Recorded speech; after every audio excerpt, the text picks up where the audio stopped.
Story 1. There was a very bad accident in a nearby town. A man from out of town failed to stop at a stop sign and crashed into a van carrying 3 or 4 children and their parents. Some were not wearing seatbelts. The father and a son survived with injuries. The mother suffered a brain injury. 3 children died, one of them unborn. The father recorded numerous videos about the event to cope and to reach out to the community on Facebook. That would be understandable. But his wife had just lost 2 infants and the unborn child and was in a coma and unlikely to wake. In a turn of events, the wife woke up and began to rally. Shortly after she woke, the husband pulled out his phone, recorded himself telling her that they had lost 3 of their children, and put the phone in her face instead of consoling her. He then posted the video online for the hundreds of people following the story on Facebook. She had just come out of a coma and received the worst news of her life, and he put it online for the world to see. It was absolutely disgusting. The wife later died as well. Terrible situation. I cannot say what I would have done, but it was awful to watch. Story 2. One time I actually became verbally abusive toward my neighbor for this. My fiancé has epilepsy. His seizures can be life-threatening because they sometimes stop his heart. One evening last year, he had such a seizure and I had to perform cardiopulmonary resuscitation. I immediately called an ambulance and they arrived shortly after, leaving the lights on because they had to park in the middle of the street. After a seizure, my fiancé is very disoriented. He does not know where he is, or who anyone else is. On this particular night, he remembered me and reached for me for help. He could not feel his legs, he did not know what was happening, and he did not realize he was wearing only his underpants. We had gone to sleep about an hour earlier and it had been very hot. He was bleeding from his mouth because he had bitten a small piece of his tongue off and his chest was red from my chest compressions. He looked awful. When the paramedics and I helped him outside to the ambulance, he could not put on clothes because of his disorientation and would shrug off any blanket because he was too hot. The neighbor, alerted by the sirens and lights of the ambulance, was standing outside his house with a beer in hand, filming us. I helped put my fiancé into the ambulance and went to grab a bag of things for the hospital. My fiancé cried out for me like a lost child because I was the only person he recognized. It was heartbreaking. The neighbor filmed it all while laughing. I went over, yelled at him with very explicit language, and demanded that he delete the video. He just laughed at me. I called the police and they took his phone. He had to pay a fine for filming a person without permission, which is illegal in Germany, and he now has an order to stay away from us. I still wonder what he was thinking while doing this, or if he was thinking anything at all. Story 3. I have dealt with customers who use filming as a threat. I was doing my job when a customer became extremely upset because she was not getting her way. She pulled out her phone, held it close to my face, and began filming. I wanted to grab it and throw it as far as I could, but I did not take the bait and kept my job. Story 4. My friend and I were wearing our bathing suits at a water park when a staff member was taking a video of us. I approached him and demanded that he delete it. We were about 14 at the time and he was probably around 50. Now that I am older and wiser, I should have reported him to water park management. Story 5. I lived near a small dam with a road running along it. One winter, an elderly couple slid off the road into the water. It was not deep, but deep enough to drown if you were sitting in a car. The first man who pulled over leapt into the water and tried to force his way into the car to pull them out. A few moments later, others pulled over. Everyone pulled out their phones, not to call emergency services, but to film. The man in the water screamed at the others to help, to call emergency services, and to get in the water to get the people out of the car. Eventually, emergency services arrived. One of the 2 people in the car died. The other was in a coma from hypothermia and oxygen deprivation. That person awoke some days later to learn their spouse had drowned. I do not have an answer to your question, but this is what it made me think of, and I cannot figure out why people would be like this or how they live with themselves. Edit. A few people made some nice comments such as, "So you watched it and are telling us now?" No. I read about it shortly after. There was a short interview with the man who had jumped in the water. He was devastated. I lived a few kilometers away, And the first I knew of any accident was emergency vehicles going by at full speed with sirens on. Story 6. One time we were driving through a neighborhood to get to my brother's house, and a car was sitting in the middle of the street. We stopped for a bit. They did not move, so we slowly drove around them. Two cars behind us did the same. They must have been angry because they followed us and chewed out my husband. Their reasoning did not make sense. The woman with him was filming. She probably thought my husband, a large white man, would be aggressive. Instead, he told them they were in the middle of the road and to have a nice day. The man drove on and we waited for them to leave. My husband was angry, but I told him he had reacted the right way because they had wanted to catch something on film and did not. Story 7.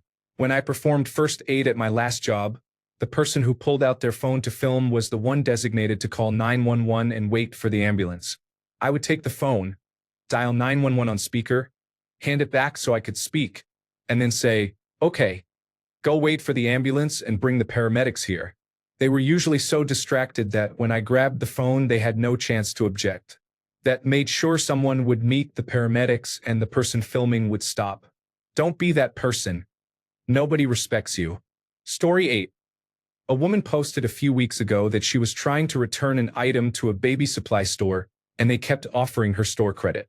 She explained she had had a miscarriage and could not use store credit, but they insisted, which added insult to injury. She began sobbing and begging for a refund because she did not have money for a hotel in the city where she needed to stay to get the procedure to remove the fetus. She was desperate. A man took out his phone and started recording her without any idea why she was upset, and called her Karen. Understandably, she confronted him. I cannot imagine how heartbroken and distressed she was, and someone exploited that for social media attention. These days people often assume someone who is upset is being a terrible person, but that is not always the case. Just leave people alone, especially if you know nothing about the situation. Story 9. I recorded once when I saw a woman slapping her boyfriend in public. I was taking photos while walking and thought the police would arrive. She eventually left. He noticed me and demanded that I delete the video. I explained that it was evidence showing he did not start or participate in the fight, and he calmed down. The police never came. We went our separate ways and I deleted the video. I would have done it for anyone. I had no intention of uploading it for people to mock public confrontations. Story 10. Once I witnessed a car accident. A public domestic dispute escalated when the man hopped into a car and drove the wrong way down a one-way street into oncoming traffic, crashing at moderate speed. As the woman involved collapsed at the side of the street, weeping and screaming, I called the emergency services. Of 50 or more people on the street that day, only one person called the emergency number. More than 20 people lined the road to film and gawk instead of helping. I felt sickened by humanity that day. Story 11. I would also like to know. I'm a dwarf and I get random strangers filming me and taking photos all the time. Whether I'm having a bad day or not, they are guaranteed to ruin it. Update. Since this is getting a lot of attention, I thought I would share an interview with Eugene Grant, a columnist for The Independent who, like me, has achondroplasia and lives in the United Kingdom. It also includes footage he took of people who behave this way. Story 12. I saw someone filming a homeless woman in Seattle who was clearly having a bad day. I confronted him. He replied that he was sending it to his wife, who is a nurse. I am sure she would appreciate the laughter while he recorded her. I will never forget that. If you see something, speak up for someone who might not be able to. Story 13. I had a migraine at Disney Springs and tried not to cry in pain when a man tried to secretly film me. I glared at him, covered my face, and turned away. I would also like to know why he did that. Story 14. I would like to ask the teenagers who filmed a close family friend's body after he was hit by a train and then shared the video on Facebook. His 14-year-old niece had to see it. I am not an advocate for violence, but I would love to give one good slap across the face of the person who did that. Story 15. I have never done this, but I assume the reason is that once a person's soul is captured inside your camera, you can harvest the dark energy from it for spellbinding purposes. Story 16. Likes and views fill the void in insecure people. Story 17. You are not allowed to have a bad day in public. It is an unwritten law. If you have a bad day, you must hide it completely and pretend everything is fine. Story 18. My wife and I came across a couple of people filming a man who was clearly experiencing a mental health crisis and coping with substance use. Police were on scene and the situation was under control. My wife stepped in front of their cameras and caused a huge scene, calling them out for their inappropriate behavior in their videos and in front of a busy grocery store. As someone who avoids confrontation, I have never been so proud and amazed by her. She is great. This happened in a smaller Canadian city. We do have policing issues, but not to the degree seen in the United States. It was not an escalated situation.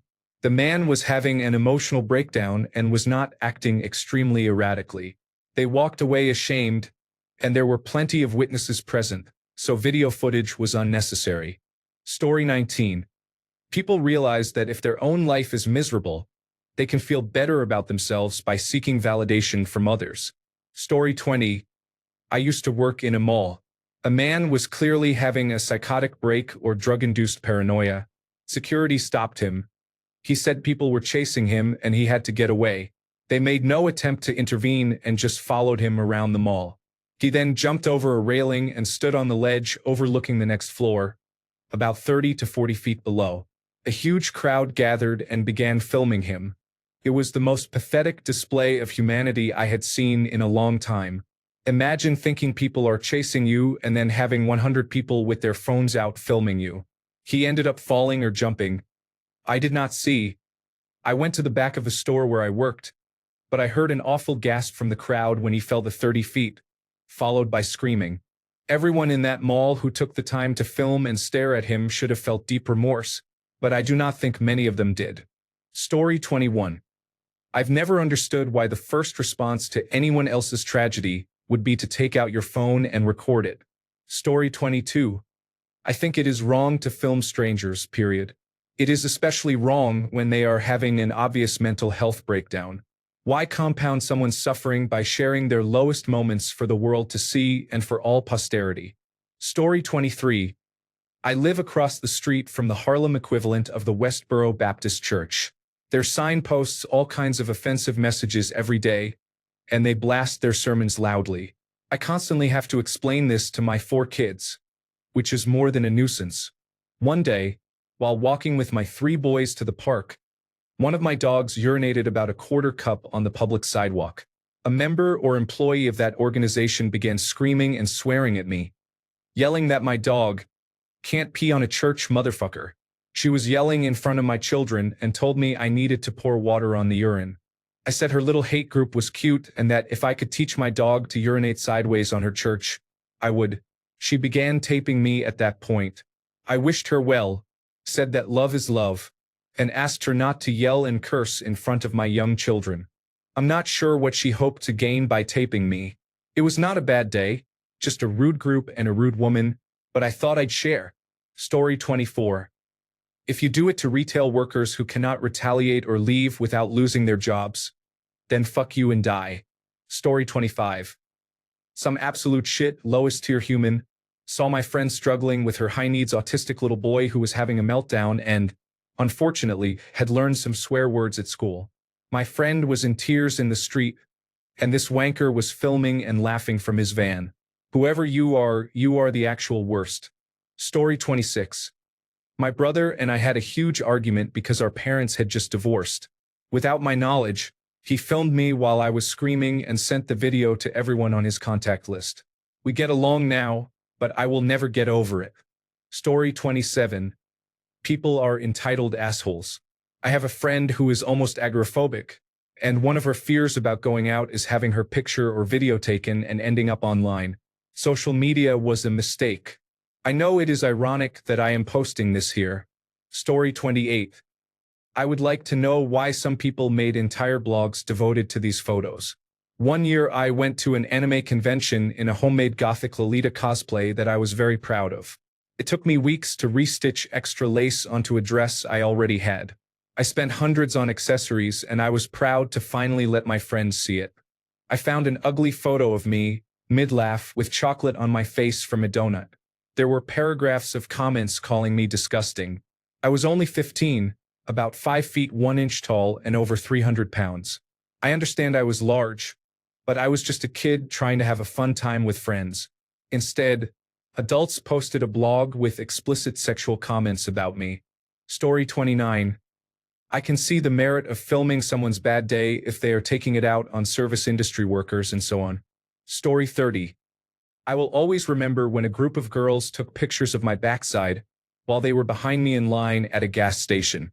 I am very skinny and have almost no butt. They were saying things like, "Oh my God, where is it? There is nothing there," thinking I could not hear them. Now I am constantly insecure about it and wear long tops to cover my rear as much as possible. Story 31. Los Olivos, maybe 8 years ago. Katy Perry and Zooey Deschanel were stumbling drunk at their assistant's bachelorette party, with a whole busload of friends. Surprisingly, no one recognized them as they shopped in a small boutique. They were literally buying up everything in the store, 10 of one item and 20 of another, one for everyone on the bus. The owner was thrilled and did not realize who the customers were, so we were, understandably, ignored while they shopped. While shopping, they dropped their wine glasses, fell on the floor laughing, and spilled jewelry. They were completely drunk. I remember thinking they seemed fun and walking out. Only later did I realize I could have filmed that and sold it to the entertainment news website 30 Mile Zone, also known as TMZ. I was glad I did not and wondered how anyone could think of doing that as a first reaction. Story 32. You all keep upvoting the subreddit public freakout as long as the title declares that the person is part of a group the media says we can denigrate. Story 33. Once my wife and I were stopped at a light in a city center when a man on a bicycle brandished a weapon and said he would follow us. I was in the passenger seat and do not tolerate threats, especially when my wife is involved.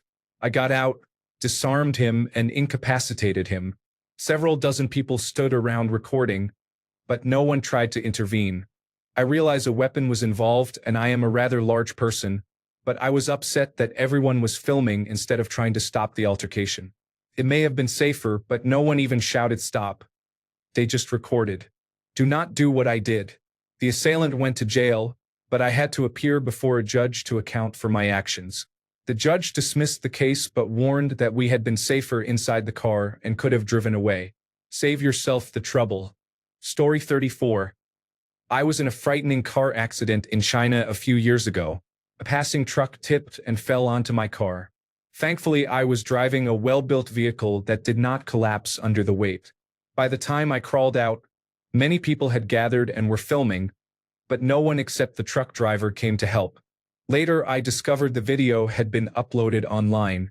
The top comments were cruel, mocking my weight. I am not a stereotypically small, thin Asian woman.